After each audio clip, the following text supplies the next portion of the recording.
Saving a mother loon caught in plastic waste. A touching rescue at a Canadian lake.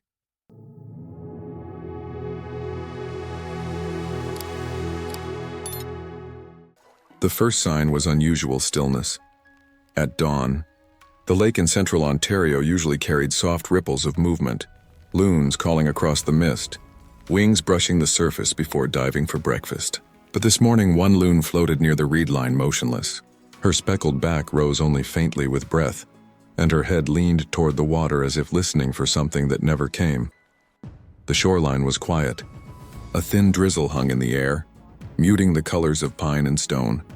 A pair of walkers paused on the path, their boots wet with spring mud.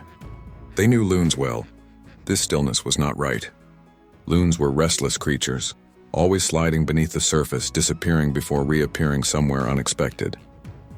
Yet this one stayed anchored to the same patch of water, drifting only when the breeze nuded her. Her wing looked wrong. It pressed awkwardly against her body, held not by nature but by something thin and foreign. The walkers squinted. Just below the feathers, a strand of plastic fishing line wound around the wing and chest, its translucent shine cutting into damp plumage. Beside her floated a tangle of bright monofilament and a scrap of plastic bag. She tried to paddle, but her body turned in a slow, helpless circle. The loon let out a soft sound, thin and tired. Not a call to another bird, but a quiet breath of effort. They stepped closer to the shoreline, careful not to disturb her. The woman raised a hand gently. "Easy now," she whispered, her voice barely carried, more a hope than a command. The loon watched, but did not flee. That alone told them how weak she was. The air smelled of wet cedar. Somewhere in the distance, a boat engine coughed to life, then faded again. The lake remained calm, as if waiting. They radioed a small wildlife rescue group stationed near the provincial park. The message was simple: injured loon, possibly trapped, still alive. The volunteers promised to arrive as soon as they could, though reaching a bird on open water would take time. Until then, the couple stayed, silent guardians hoping to keep curious boaters at bay. Minutes passed in slow rhythm. The loon drifted closer to a tuft of grass, attempting to tuck her heavy wing beneath her body. Each movement cost her something. She blinked often, fighting exhaustion. Where her partner might be was unknown. Loons shared their duties, hunting and raising chicks together. But this mother was alone. The mist lifted slightly. The couple saw more clearly now how deep the plastic cut into her wing. Feathers bent sharply, stained by tiny threads of blood that the rain attempted to wash away. Her breathing came unevenly.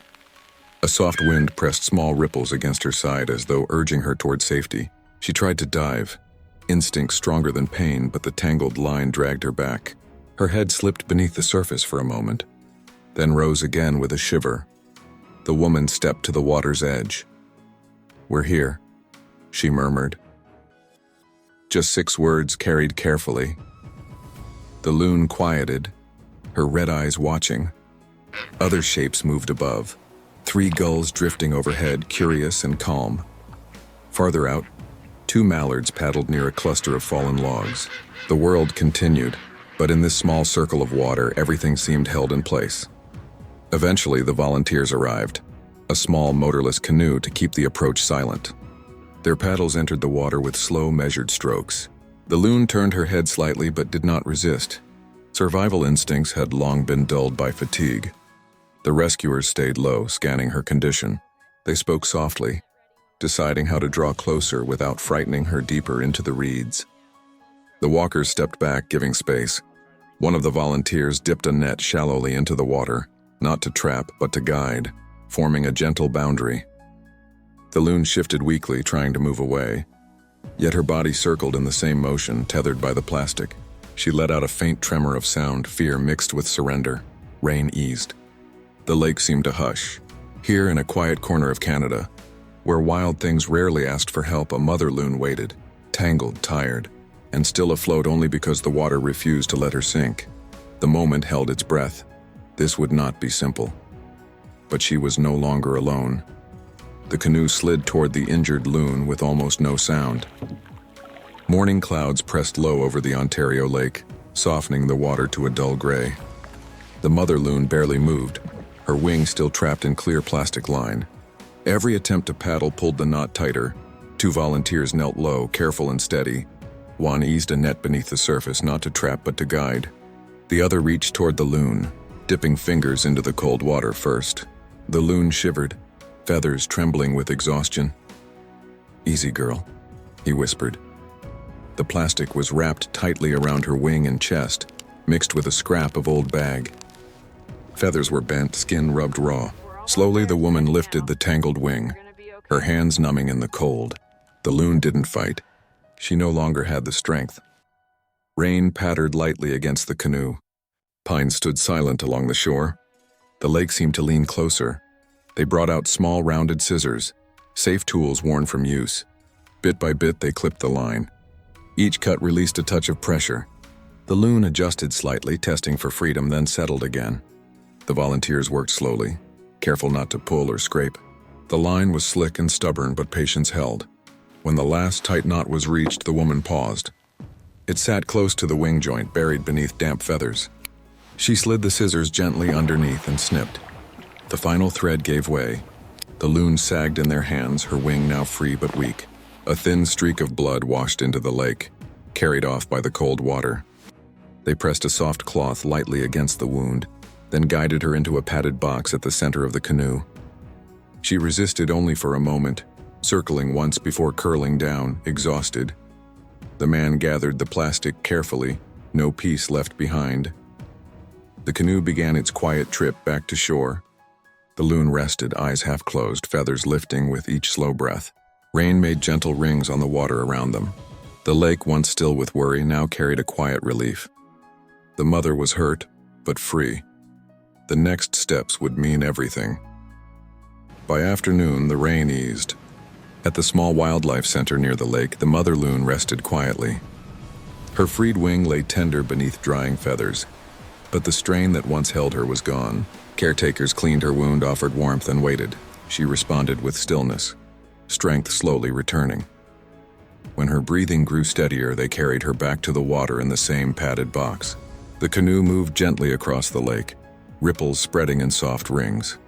Shore pines stood silent, holding the day's fading light. No one spoke. There was nothing to say. Near the reeds, they lowered her to the water. She floated a moment, unsure. Her wing dipped, then settled. "Go on now," the woman whispered.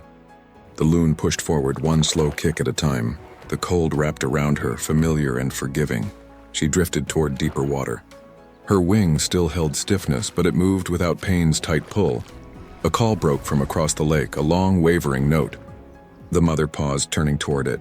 Another loon approached, swimming in cautious circles. He called again. She answered, thinner but true. They met near a cluster of reeds, bodies aligned, drifting side by side. No drama, just reunion. The male brushed the water near her, then circled, guiding.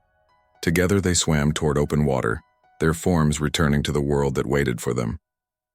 For a brief moment, she slipped beneath the surface, testing the freedom newly returned. She rose again, shaking droplets from her back, a quiet sign of hope. From the canoe, the volunteers watched, paddles resting. The lake held a gentle hush. Loons moved farther away until they became two small shadows against the softening light. Back on land, the collected plastic was packed away for disposal. The couple who found her listened to the quiet report. Simple words, a simple rescue. Their relief showed in small smiles, warm eyes. The sun began to lower, turning the lake calm and amber. Far across the water, a loon call echoed. Not strained now, but steady. The rescuers stood a moment longer, letting that sound settle. The lake seemed to breathe once more. Reeds swayed. The sky hushed into evening. Somewhere beyond sight, a mother loon moved freely, alive, healing, and no longer alone.